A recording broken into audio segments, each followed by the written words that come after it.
پاکستان اور افغانستان کے درمیان بڑھتی ہوئی کشیدگی ایک بار پھر دنیا کی توجہ کا مرکز بن گئی ہے۔ کراچی میں رینجرز کیمپ پر ہونے والے دہشت گرد حملے کے بعد پاکستان نے صرف جوابی کارروائی ہی نہیں کی بلکہ کھلم کھلا ریٹریبیوشن آپریشنز کا اعلان بھی کر دیا ہے کہ یہ دہشت گردی کے خلاف ایک نئی جنگ کی شروعات ہے۔ پاکستان نے سخت پیغام دیتے ہوئے کہا ہے کہ اس حملے کا بدلہ لیا جائے گا۔ پاک فوج کے مطابق حملے میں 3 جوان شہید ہوئے جبکہ 3 دہشت گرد مارے گئے اور ایک زخمی حالت میں گرفتار کیا گیا جسے افغان شہری بتایا گیا ہے۔ اس دوران جماعت الاحرار نے حملے کی ذمہ داری قبول کر لی ہے۔ یورپین یونین کے سینئر ڈپلومیٹ جیل برتخان نے بھی پاک افغان تعلقات پر بات کرتے ہوئے تسلیم کیا کہ پاکستان کو دہشت گردی کے بڑھتے ہوئے خطرات کا سامنا ہے اور پاکستان کی افغانستان کے حوالے سے اسٹرائکس اور اسٹریٹجی کو بین الاقوامی سپورٹ بھی حاصل ہے۔ Pakistan as a government cannot stay idle when it's facing such an intensity of terrorist actions. And emanating from Afghanistan. And they have come with elements that are pointing towards Afghanistan. And you're convinced as somebody? We know that not only the TTP but a number of terrorist groups have been present in Afghanistan. These are concerns that are expressed routinely by the entire international community. You can listen to the Russians, you can listen to the Chinese, you can listen to the US, you can listen to Europeans.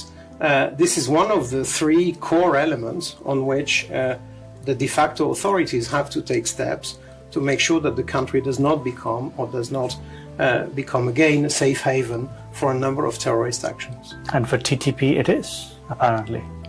Well, I mean, that's where, through that conversation between the two, they have to basically address any of the outstanding issues in the border area that make it possible to have attacks on Pakistani soil. سوال یہ ہے کہ کیا یہ واقعی پاکستان کی security landscape اور افغانستان کے ساتھ تعلقات میں ایک نیا موڑ ثابت ہوگا؟ اس پر بات کریں گے ہمارے مہمان سینئر صحافی افتخار فردوس اور دفاعی تجزیہ کار میجر جنرل ریٹائرڈ زاہد محمود سے۔ بہت بہت شکریہ میں وقت دینے کا زاہد صاحب اور افتخار۔ زاہد صاحب میں آپ سے یہاں شروع کرنا چاہتی ہوں، کراچی میں جو کل افسوسناک واقعہ ہوا، it is part of a pattern, اس پہ اگر اپنا ٹیک دے سکتے ہیں۔ جی بالکل، thank you very much for having me. Karachi جو ہے جی وہ آلویز ایک ٹارگٹ رہا ہے، جو بھی انیمیکل فورسز پاکستان کے خلاف اپلیکیشن کرتی ہیں۔ آپ کو یاد ہوگا اب تو جو ماسٹر پراکسیز ہیں وہ کراچی کا تو ان کے پاس بہت پرانا ایکسپیرینس ہے ٹو ڈی اسٹیبلائز کراچی، اور کراچی چونکہ ایک میجر میٹروپولیٹن ہے، وہاں پہ جو ایکٹیویٹی یہ کرتے ہیں نان اسٹیٹ ایکٹرز کریں یا جو بھی کریں، اس کو ایک لارجر کینوس پہ وہ شو کیس کرتے ہیں to show to the world, to show their reach, اور as a non state actors اپنی جو فرنچائز کی پاپولیرٹی اس کو بھی دکھاتے ہیں کہ ہم کہاں تک پہنچ سکتے ہیں۔ انٹیمیڈیشن کوریجن چاہتے ہیں پاکستان کے اندر تاکہ لوگوں کا جو کانفیڈنس ہے ان دا اسٹیٹ یا اسٹیٹ ایلیمنٹس یا آپریٹرس وہ شیٹر ہو، اور پھر جو ریکروٹمنٹ میں ان کو فائدہ ہوتا ہے۔ جی جھوٹا بیچتے تو وہ شریعت اور وہ چیزیں بیچتے ہیں بٹ اس کے فوائد ہوتے ہیں۔ آپ کو 90s میں بھی یاد ہوگا، 80s، late 80s، 90s، early 90s کہ کراچی کو کس طریقے سے ڈی اسٹیبلائز کیا جاتا تھا، اور اس وقت جو کراچی کے اندر بھی اپلیکیشن تھی یو نو بیٹر دین می، اس کے بھی تانے بانے وہیں انڈیا سے جا ملتے تھے۔ تو ابھی اور دوسرا یہ کہ افغانستان کی جتنی یہ طالبان ہیں ان کی جو فائنینشیل لائنز ہیں وہ بھی کراچی میں، کینوس کی میں نے آپ کو بات بتا دی، لارجر سکیل پہ اس کو کرتے ہیں۔ تو کراچی ول آلویز ریمین جی، جب بھی باہر سے فورسز نان اسٹیٹ ایکٹرز کی صورت میں ہوں، کنسپیریسیز ہوں، پولیٹیکل مرڈرز ہوں، بے نظیر صاحبہ کو دیکھیں، شی واز ٹارگیٹڈ، کراچی میں ٹارگیٹ کی گئی تھی، اینڈ لیٹر آن ان پنڈی ان کو شہید کیا گیا تھا۔ کراچی اس وجہ سے جی بڑا فوکس میں رہتا ہے، اور پورا پاکستان کی جو اکانومی ہے یا فارن انویسٹمنٹ آتی ہے تو اس کے لارجر آبجیکٹیوز وہ اچیو کرتے ہیں۔ ظاہر ٹارگٹ بھی اسی لیے ہوتا ہے۔ کراچی میں جو سب سے بڑا چیلنج ہے، کیونکہ جو تواتر سے حملے ہوتے تھے اس طرح سے اب کراچی میں نہیں ہوتے، لیکن جب ہوتے ہیں تو اس قسم کے رینجرز کے ہیڈ کوارٹرز پہ ہوتے ہیں۔ کیا بڑا چیلنج ابھی بھی رہتا ہے؟ اب ایک سپلنٹر گروپ ہے تحریک طالبان پاکستان کا، ایک اور جماعت الاحرار، انہوں نے ذمہ داری بھی قبول کی ہے، تو ان کے جو نیٹ ورکس کیا ان کا مستقل توڑ نہیں ہے؟ دیکھیے مستقل توڑ تو یہ نان اسٹیٹ ایکٹرز کہیں نہ کہیں کریٹ بھی کر دیے جاتے ہیں جی۔ مستقل توڑ تب بھی ہے جب پوری نیشنل رسپانس جو ہے وہ پورے فوکس کے ساتھ along with the regional and international approach، یہ اب کوئی ملک دنیا کا وہ اکیلا اس ٹیررزم کو نہیں لڑ سکتا جی, ایکسٹریمزم کو آپ نہیں لڑ سکتے. دیکھیں سوشو اکنامک ڈیپریویشن یہ تو نہیں ہے کہ آج ہم فیصلہ کرے گی گورنمنٹ, صبح ایک ڈیسیژن لے گا, اگلی شام کو ختم ہو جائیں گے, وہ بریڈنگ گراؤنڈز ختم ہو جائیں گے.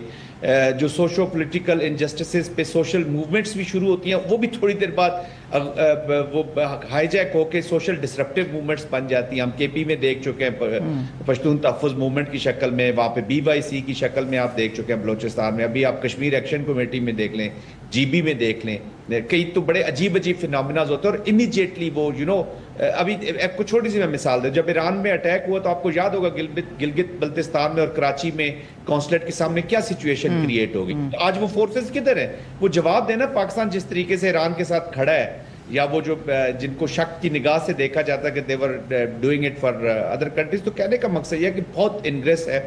پورا ایک نیشنل رسپانس ماؤنٹ ہونا ہے جس کے اندر ملٹری اینڈ کائنیٹک از امبر آئی وڈ سے اونلی 30-40%, اس سے زیادہ تو نہیں. آپ کتنا جو مرضی آپ لڑائی کر لیں افغانستان میں, افتخار آپ سے بہتر بات کر سکیں گے اس کے اوپر. افغانستان کر لیں, بلوچستان کر لیں, اور ایک اسٹرکچرڈ اسٹیٹ پیچھے کھڑی ہے, دیٹ از انڈیا, اس کی پوری اپلیکیشن ہے. تو you have to create effects in different domains. ٹھیک ہے, جو مجھے سمجھ آ رہی ہے جو آپ کی بات ہے, اگر میں دوسرے الفاظ میں اس پہ ایک اور سوال پوچھتی ہوں, اور افتخار میں آپ کی طرف ہوں, کہ کائنیٹک رسپانس تو آ رہا ہے نظر, آپریشن بھی چل رہے ہیں مختلف قسم کے ملک کے مختلف حصوں میں, لیکن آپ کا کہنا ہے کہ اس کے ساتھ جو سویلین جو کام ہونا چاہیے, ایگزیکیوشن ہونی چاہیے, وہ نہیں ہو رہی.